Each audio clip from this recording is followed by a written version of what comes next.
Koppel, host of the Time for Coffee podcast, where you get firsthand career advice into the jobs and industries that interest you the most. And before we start today's show, I have a quick favor to ask you. If you haven't already, I'd be incredibly grateful if you give us a rating and a review on iTunes. And if you're like me, you need to do it now because you'll forget later and because it's the best way to help others who may be in search of career advice to find this free resource. So press pause if you haven't done it and do it right now. I'll wait. Thanks so much and enjoy today's show. Hey there, Java Junkies. Welcome to another K-Cup mini episode of Time for Coffee. By the way, K-Cups come in 3 sizes, single, double, and triple shots, or roughly 1 minute, 5 minutes, or 10 minutes in length. So if you don't have time to throw back an entire caffeinated career conversation, these K-Cup mini episodes of T4C can give you a quick caffeinated fix, whether you're on the go or you only have a few minutes to binge. So grab your mug and take a chug, because it's time for a caffeinated career triple shot K-Cup with my guest, Jennifer Brick. So when you came back to Canada, you moved into a role as a training manager and an account administrator for, is it pronounced Broco or Broco? Broco, yeah. Broco Glass Group. Yep. What was it about that role, that company, that attracted you to it? Yeah. So it was a little bit opportunistic, a little bit nepotism, because my dad worked at the company. He was actually the chief operating officer. He was not the one who offered me the job, though. He did not want me working there.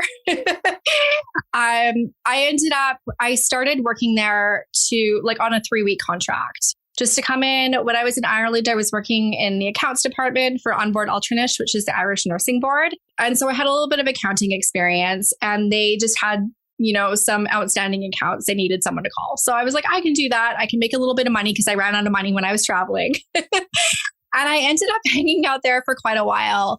Broco was really cool because it's a glass company. It was a glass company. It's been acquired. They had retail automotive glass locations, but they also did like commercial and residential glass as well. So it was kind of broad in terms of locations. I worked in the head office, and the head office was really tiny. It was a small company though. So I got to wear whatever hat I felt like wearing as long as no one else was wearing that hat. I was considering network administration as a career path. So I got to work a lot with the network, became like that network manager, IT support person, was out at stores like fixing computers, which no one ever expected from the blonde chick walking in.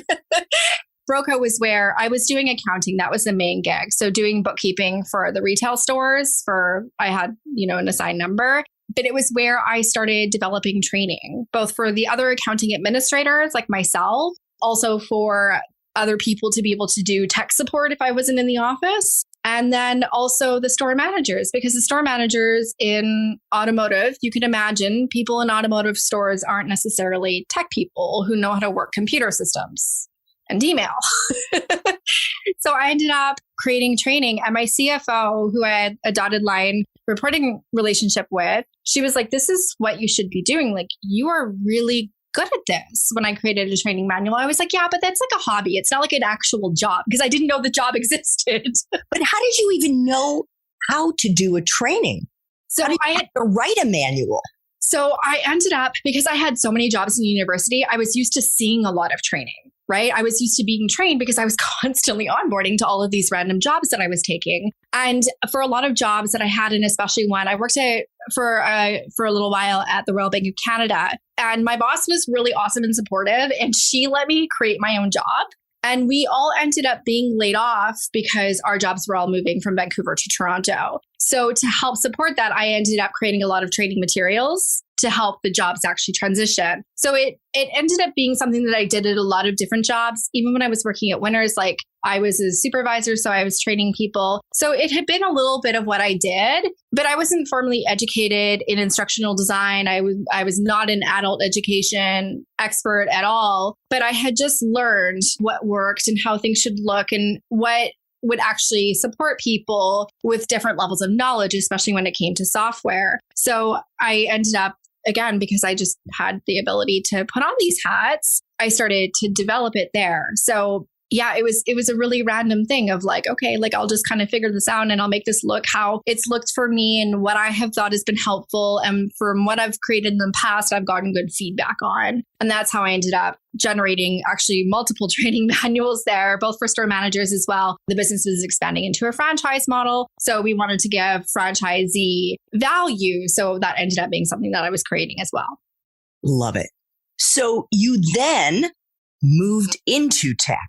Yes. So I like to describe like my time coming back from Ireland up until my first official training role as my career walkabout, because I was just really figuring, I had no idea. Like I was like, I know I don't want to be a lawyer, but now what do I want to do with my life? And that's not something. I was 24 when I moved back from Ireland and I was graduated. I had a degree I was supposed to know, right? So it was like this big quarter life crisis moment. Big quarter life crisis. So a big advantage of Broco was I got to try out so many different things. And I've always been a nerd. Like I've always been the person with the computer. I've been the person like trying to figure out how to code. So tech always felt like an exciting place for me to be.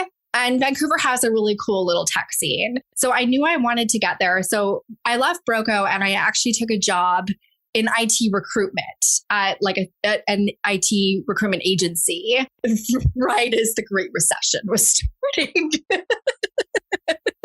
Timing is everything. It really, I started and things were great and then it just disintegrated. So like every time that we hit like an economic blip, like what we're facing right now, and like by blip, I'm like understatement of the year. It really brings me back to that time where I remember the transition from everyone was hiring, you couldn't find talent. Companies were just throwing money at people because they needed this talent, to people were like, well, we're not hiring anymore and we've just cut 10% of our jobs and my job doesn't feel safe. Now, can you help me? So it really felt like, okay, the world is falling, which was a great time for me to decide that, because I was in a recruitment sales role. So I was mostly doing sales. I was an account executive, but at that company, the company is called SI Systems. They're, I think, only in Canada still. The thing that I think they did really great was actually the same thing that Lululemon did that I think was really great, was that they really focused on the core of their business. So at SI Systems, the core of their business was recruitment. Lululemon, it was being in store, delivering an experience. So at Lululemon, even though I was in head office, everyone had one store shift a week if you were a full-time employee. And at SI Systems, everyone was recruiting. No matter what your job was, recruiting was part of your job. So you were sourcing candidates, you were interviewing candidates, you were prepping candidates, because also as the account executive, I had the client relationship. I was the one having the conversations to know exactly what they would help differentiate them.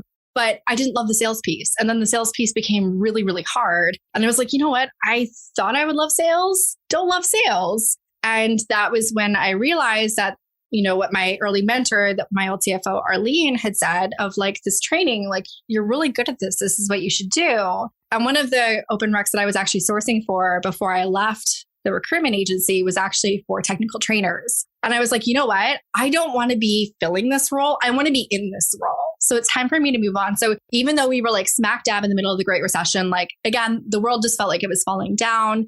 I walked into my boss and I handed in my notice. Thanks for tuning in to this K-Cup mini episode of Time for Coffee. If you want to listen to our entire caffeinated career conversation, please check out the show notes for this episode.